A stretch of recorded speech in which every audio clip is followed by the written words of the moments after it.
3, 2, 1. Novel Bos Tampan Yang Mati Rasa, part 130.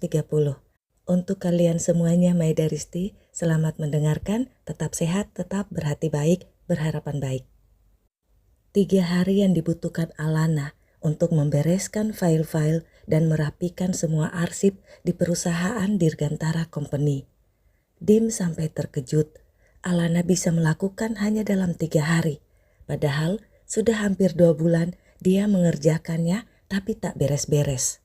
Kau pakai cara apa? Tanya Dim. Yang pasti cara cepat dan tepat, jawab Alana tersenyum membuat Dim garu-garu kepala keki. Masih ada dokumen-dokumen yang belum ketemu.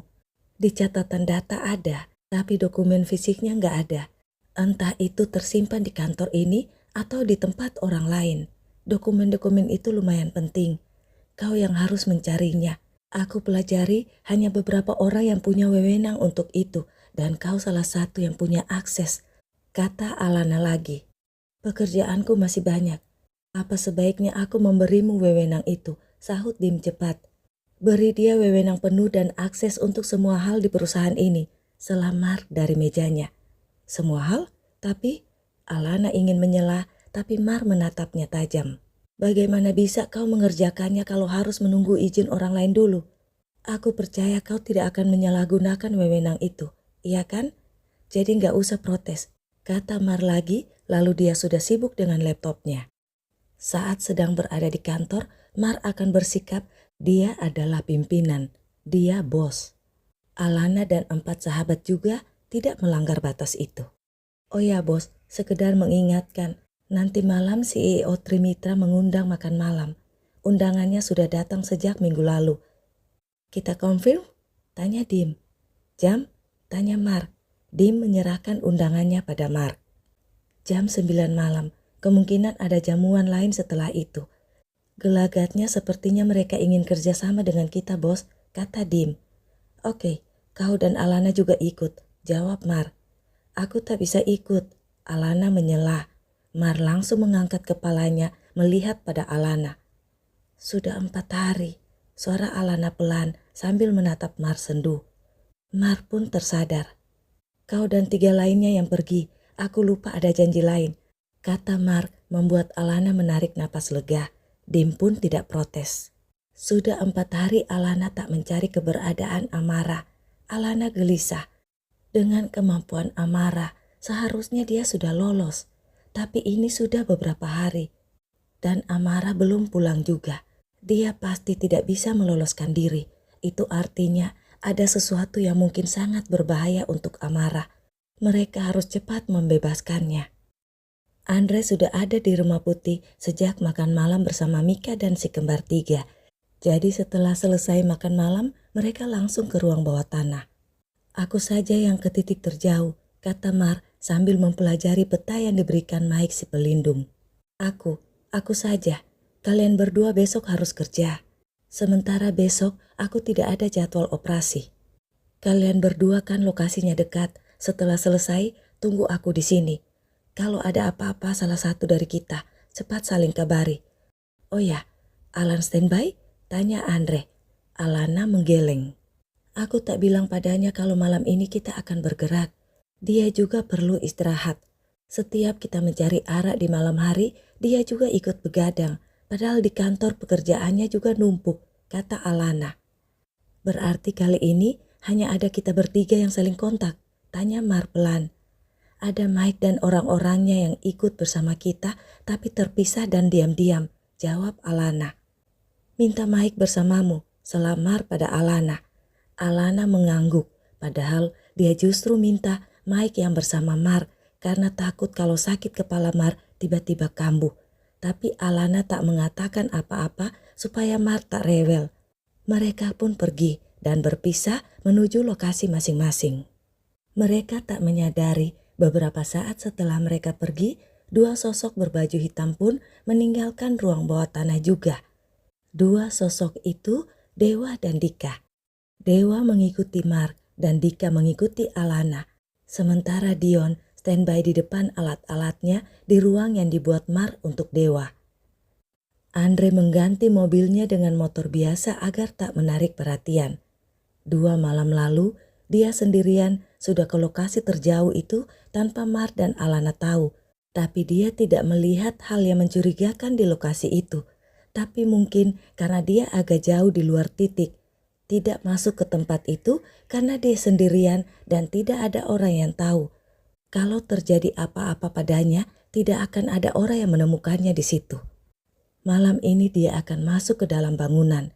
Dia lebih berani karena ada Mar dan Alana yang memantaunya. Juga ada orang-orang Mike yang mengikutinya walau Andre tak melihat orang-orang itu. Andre menarik napas. Dia menyembunyikan motornya dari jarak yang lumayan jauh dan berjalan kaki ke lokasi yang dicurigai. Saat dekat dengan bangunan, handphonenya bergetar. Andre jengkel dan berhenti mengeluarkan handphonenya. Ada pesan masuk di emailnya. Ternyata itu pesan dari Dion yang bilang kalau Dewa dan Dika juga ikut dengan Dedi dan Mommy mereka. Dion akan memantau Andre juga. Walau Andre merasa lega, tapi dia juga jengkel. Cahaya dari handphonenya yang menyala di malam gulita itu bisa dicurigai. Jangan usili paman, diam dan jangan mengganggu, balas Andre yang membuat Dion terkekeh saat membacanya. Andre lalu menggelapkan cahaya handphonenya. Dia berjalan menyelinap. Bangunannya agak terpencil dan jauh dari rumah-rumah di sekitarnya. Itu bangunan kosong tak terpakai. Saat Andre datang 2 malam lalu, tak ada cahaya sedikit pun dari rumah itu walau Andre menunggu sampai subuh. Tak ada cahaya, tapi bisa saja memang tak ada siapa-siapa. Atau orang-orang itu sangat hati-hati supaya tidak terdeteksi. Jadi Andre pun berhati-hati juga. Tapi ternyata rumah itu benar-benar kosong. Tidak tampak gerakan atau hal mencurigakan yang tertangkap lensa kacamata khusus yang dipakainya. Sudah 2 jam lebih dia berkeliling memeriksa, tapi tak menemukan petunjuk apapun. Andre mencari orang Mike, tapi tak terlihat juga. Karena tak menemukan apapun, Andre mengirim pesan lalu memutuskan untuk pulang. Saat dia sampai di tempat motor yang disembunyikan, dia melihat ada cahaya di kejauhan. Itu cahaya dari mobil yang datang dari arah lain. Tempat itu agak terpencil, jadi kehadiran sebuah mobil agak mencurigakan. Andre membuka maps, mencari apa ada jalan lain menuju bangunan yang ditinggalkannya barusan. Tidak ada jalan, tapi perasaan Andre tak enak. Dia mengganti jaketnya lagi dan memakai kembali jubah hitam yang sudah disimpan di jok motornya, juga memakai perlengkapan lain. Tapi Andre lupa mengirim pesan lagi kalau dia kembali ke bangunan kosong itu. Benar saja, masih agak jauh dari bangunan itu, Andre sudah menangkap gerakan.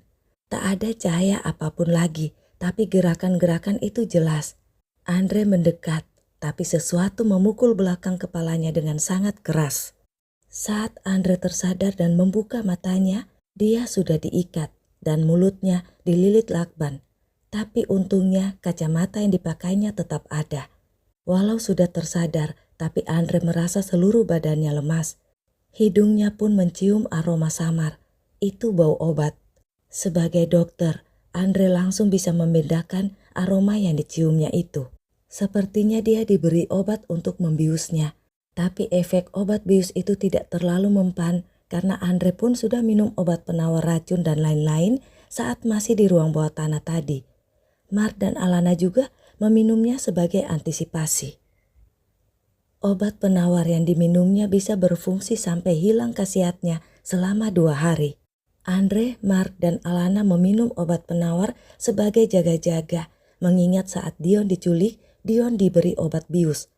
Mereka juga yakin mereka berhadapan dengan orang yang sama, Pedro dan orang-orangnya. Orang-orang itu pasti akan menggunakan cara yang sama juga.